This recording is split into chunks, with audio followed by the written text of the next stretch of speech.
नमस्कार,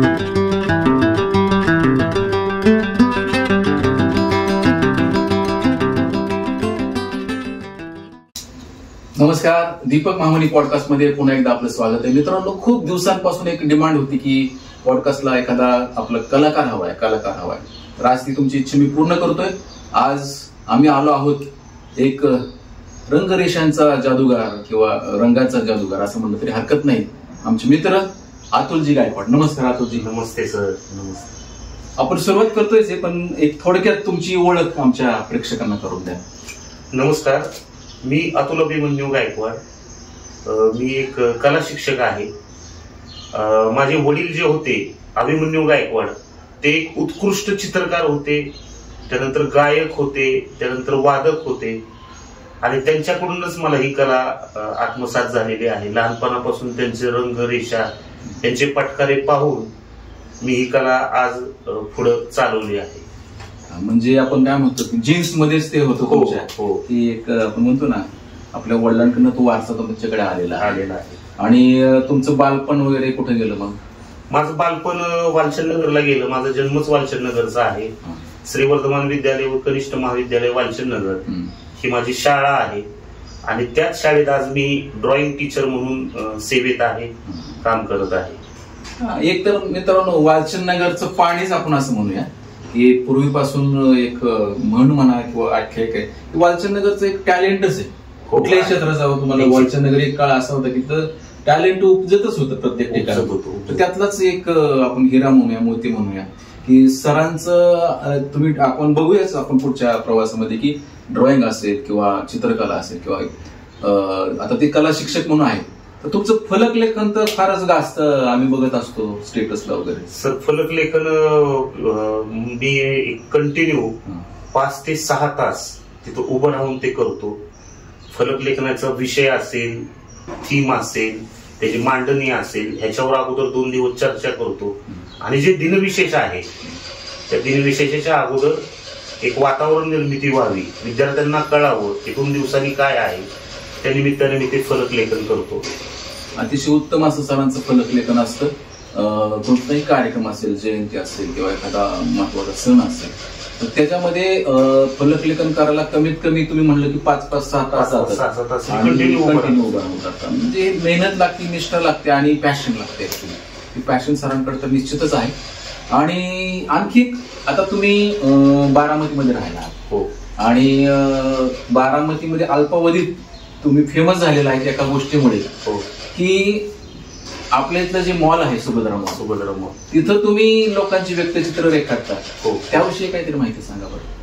सर, मागच्या वर्षी किरणदादा गुजर यांची एक संकल्पना होती की बारामतीतले कलाकार आहे, त्यांची कलाकृती जनमानसात प्रेक्षकांमध्ये पोहोचावी. म्हणून त्यांनी काय केलं, नटराज कलादालन आहे त्या ठिकाणी आम्हाला एक संधी उपलब्ध करून दिली. आणि त्या ठिकाणी कार्टून आर्टिस्ट आहेत, मेहंदी आर्टिस्ट आहेत, टॅटू आर्टिस्ट आहेत. तसंच मी एक स्केच आर्टिस्ट म्हणून तिथं बसत होतो. आम्ही सर्व कला शिक्षक त्या ठिकाणी बसत होतो. आणि तिथून मग आमचा प्रवास चालू झाला. समोर एखादं लहान मूल बसलं, त्याचे निरागस डोळ्याचे भाव हे सगळे टिपणं आणि ते त्याला चित्रित करून देणे. 5 ते 7 मिनिटात ते आम्ही त्याला द्यायचो. त्यांच्या ज्या फिलिंग्स आहेत किंवा एक्सप्रेशन आहे ते चित्र काढल्यानंतर त्या फार अतिशय सुंदर होत्या. म्हणजे कलाकाराला आनंद देणाऱ्या होत्या. आम्ही मग त्यातूनच पुढं एप्रिल महिन्यामध्ये आपले महाराष्ट्र राज्याचे उपमुख्यमंत्री अजितदादा पवार यांचं देखील मी लाईव्ह स्केच केलं. तेही फार मला माझ्यासाठी चॅलेंजिंग होतं. दादा असं कधी इतक्या वेळ असं स्थिर बसत नाहीत, थांबत नाहीत. आणि राज्याचे उपमुख्यमंत्री अजितदादा पवार यांचं स्केच काढताना सुरुवातीला मला एक 5 ते 10 सेकंद माझी पेन्सिलच हातात म्हणजे अशी स्थिर होत नव्हती. एवढं मला टेन्शन आलं. पण मी त्यांचं ते स्केच काढलं आणि आम्ही पाहिले ते काही चॅनल्स वरती वगैरे दाखवलं होतं तो प्रसंग. सुंदर असं चित्र तुम्ही अगदी काही मिनिटांमध्येच काढलं होतं आणि त्याच्यानंतर ते सगळीकडे व्हायरल पण झालं होतं. तर मित्रांनो, सुभद्रा मॉलमध्ये सर आपल्या छंदापायी आणि लोकांची काही रेखाचित्र म्हणा, व्यक्तिचित्र रेखाटण्यासाठी अवेलेबल असतात. साधारणतः काय वेळ असते आपली? माझं दुपारचं शेड्यूल हे शाळेचं आहे, पण मी संध्याकाळी 5:30 नंतर 9:30 वाजेपर्यंत समुद्रा बॉल या ठिकाणी उपलब्ध असतो. रोज. तर लक्षात ठेवा, कुणाला जर काढायचं असेल आपलं स्वतःचं व्यक्तिचित्र, आपल्या आवडत्या व्यक्तींचं, त्यांना तिथं घेऊन जा सर, तुम्हाला अवश्य तिथं भेटतील आणि सुंदर असं चित्र तुम्हाला तिथे काढून मिळेल. कारण ही सोय सर मुंबई पुण्याशिवाय इतर नव्हती. तुम्ही एक चांगला ट्रेंड आपल्या बारामतीमध्ये सुरू केलाय आणि कलेविषयी जागरूकता हेच निर्माण होती. सगळ्यात महत्वाचं म्हणजे चित्रकला हा एक विषय असा आहे की म्हणलं तर खूप महत्वाचा आहे आणि काही लोक म्हणलं तर काहीच महत्व देत नाहीत त्याला, पण तुम्ही त्याच्यात लक्ष घातलंय. हो सर.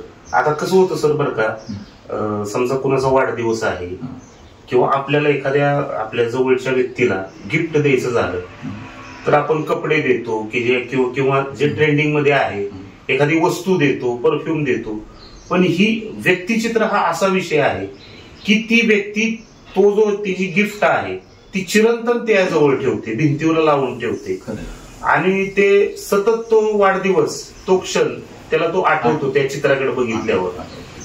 त्याच्यामुळं हा खरं तर इतर वस्तू देण्यापेक्षा असं व्यक्तिचित्र आणि आपण एक कलेचं हे करतोय, उदात्तीकरण करतोय आणि त्यातला तो जिवंतपणा आहे. त्या व्यक्तीचं एक आभास निर्माण होतं आपल्यासमोर की खरंच ती व्यक्ती समोर आहे की काय. खूप सुंदर अशी कल्पना सरांनी चालू केलेली आहे आणि त्याचं फार मिनिमम चार्जेस ते घेतात, अगदी ते कमर्शियल रेटमध्ये करत पण नाहीयेत. तर तुम्ही, मी जसं सांगितलं की तुम्ही तिथे जावा, तुम्ही तिथं पहा, चित्र काढू शकता. आणि आणखी काय या क्षेत्रामध्ये तुम्ही केलेलं आहे सर? आणखी काही तुम्हाला अचिव्हमेंट्स वगैरे काय, तुमचे प्राइजेस वगैरे भरपूर मिळाले तुमचे?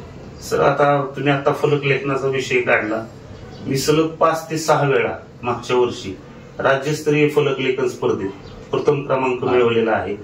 मलाच काही माझे मित्र सहकारी म्हटले, आता तू फलक लेखनात सहभागी घेऊ नको, म्हणजे दुसऱ्यांनाही लता मंगेशकर सारखं झालंय. त्याच्यामुळे मी थांबवलं होतं. हो नक्कीच. त्याच्यामुळे मी आता फलक लेखनात सहभाग घेत नाही. फलक लेखन काढतो, तो उपक्रम माझा चालू आहे, पण स्पर्धांमध्ये मी सहभाग घेत नाही. बरोबर, इतरांना संधी मिळावी, चांगला उद्देश आहे तुमचा. आणि वेगवेगळ्या स्पर्धा वगैरे, आता तुम्ही स्पर्धेसाठी मुलं घडवताय मुळात, म्हणजे त्या मुलांना तुम्ही एवढं चांगलं शिक्षण देताय आणि त्यातनं ती तुमची चांगली शिष्य तयार करता.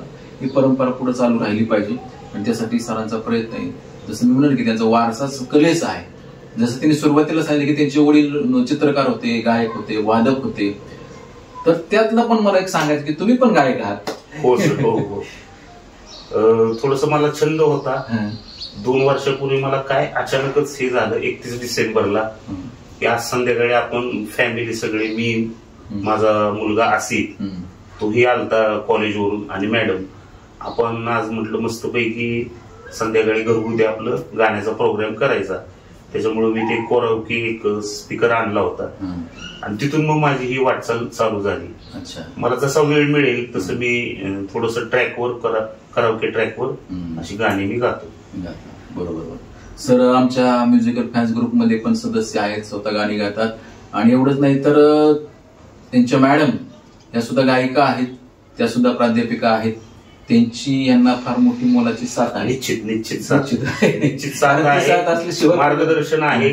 सुरुवातीला थोडस आमचं म्हणजे हे व्हायचं, पण त्यांनी त्यांच्या त्या मार्गदर्शनामुळेच माझ्या थोडं गाण्यामध्ये सुधारणा होत चाललेली आहे.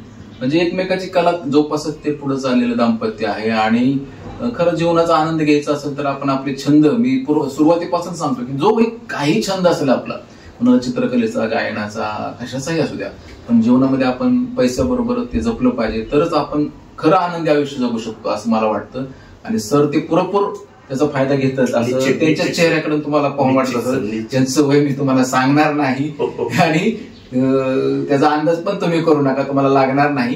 त्याचं रहस्य तेच आहे, आनंदी, छंदी माणूस आनंदी असतो आणि तो चांगलं आयुष्य, चिरतरुण आयुष्य जगत असतो असं मला वाटतं. आणि आता आम्ही सरांच्या घरी आलेलो आहोत. तुम्हाला मी आता व्हिडिओमध्ये हे दाखवलंच आहेत, काही त्यांचे अवॉर्ड्स आहेत, काही त्यांची चित्र दाखवतोय आपण.